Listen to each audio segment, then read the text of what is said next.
just before the harvest. End times prophecies. This is from the theologian, the elder GM. Luke 3:8. God is able to raise up children to Abraham from these stones. They are some concepts that contain a spiritual symbolism and have a deeper meaning. Israel is the rich people of God, no matter how we do it. The Jews are the olive, and they deny him and have been suffering ever since. This is how God addresses pagans and stones as heathens. The world plans and finds a response. He creates a new beloved people, a new Israel from among the Gentiles. Over time, we also apostatize, but not completely. There remains yeast, leaven, and swells in history. With saints who jump out, such as St. John the Merciful, St. Mark the Generous, St. Gregory Palamas, and more. As in Hosea 2:16, therefore, behold, I will seduce her and make her like a desert. I will cry over her heart. For this reason I will lead the tribe of Israel into wandering and exile. I will make their land desolate and uninhabited. And when in sorrow of repentance I will ask to her in her heart in peace, after the wandering and exiles, trials, hunger, destruction, possession, wars, in the tribulation, our heart opens and God says, sing to her heart. Asia Minor is Greek, and our capital Constantinople, Istanbul of Turkey. As Israel of old is deprived of a part of its land, scattered like sheep with burnt offerings on their backs, they pay for their apostasy, so also the new Israel in the tribulation is in exile, far from the holy lands of the seven churches. While the capital of the Rome, Constantinople, being trampled by the sons of Hagar, the holy wisdom of God becoming a mosque, the Church of Holy Wisdom. Revelation 1:1. What he sees happens quickly. Those which according to the divine will had to be realized shortly. Historical events, individual events, are not random, nor are they the result of a roll of the dice of the universe and whatever comes out. They are events that, for God, have already happened.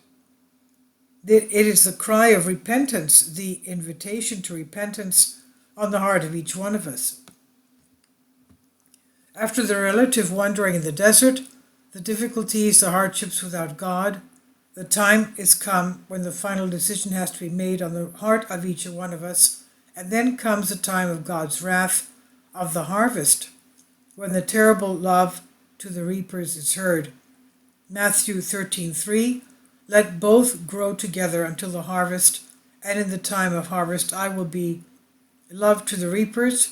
Gather first the tares and bind them up in bundles to burn them, but bring out the wheat into my storehouse. The Jewish Holocaust, world wars, famines, epidemics, the Asia Minor disaster. Every historical world event that looks like a disaster is not random. It is not a roll of the dice.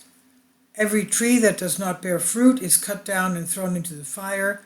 It's God's wrath, God's shovel, harvesting of each generation of wheat and weeds, which go to the warehouse, heaven and do not go to hell, and waiting their burning in hell. Matthew 3:7, what births of adders show you to flee from the wrath to come. When the time will come for our generation too, when the reapers will come out, who clears his threshing floor and gathers his wheat into the warehouse, and the chaff will be burnt with lime fire, and at that time it's late in the hour of destruction. It's the time when, for example, Smyrna burns, when the Germans enter Athens, when they take Macedonia, and they turn the Church of Holy Wisdom into a mosque. If from now on we do not take into account the following advice of St. John the Forerunner, St. John the Baptist that is, and put them into practice before the time of the harvest, if we remain the offspring of vipers, we will not escape the wrath to come, which inevitably comes quickly to our well-fed, rich, insatiable, cold, almost dead, indifferent to our neighbor generation. What then shall we do? Pre-harvest advice to the wheat and every chaff from the righteous forerunner, St. John the Baptist.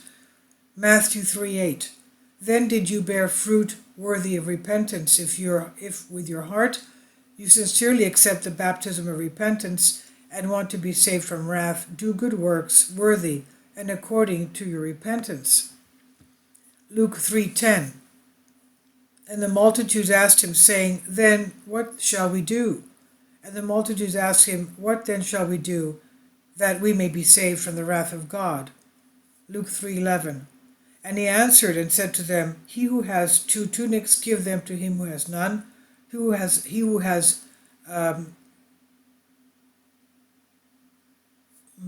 Sorry, I'm trying to see what it says.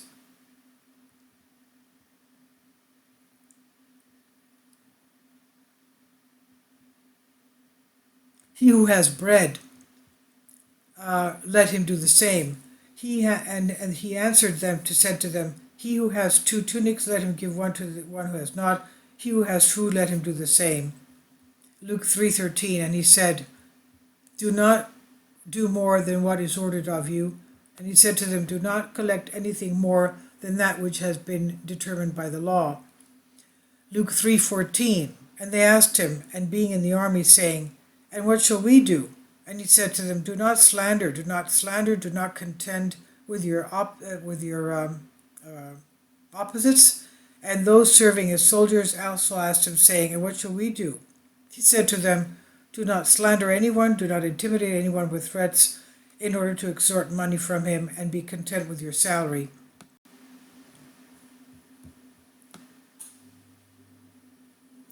So the theologian says good enlightenment and beginning of repentance. This I've translated for you from a Greek article. Please leave your comments and thank you for your support.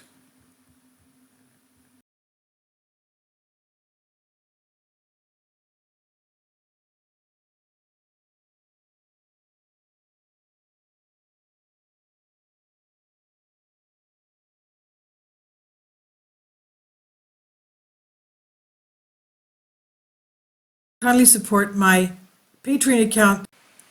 The daily posts are 5 videos daily, and they are totally different from what I have on my YouTube channel.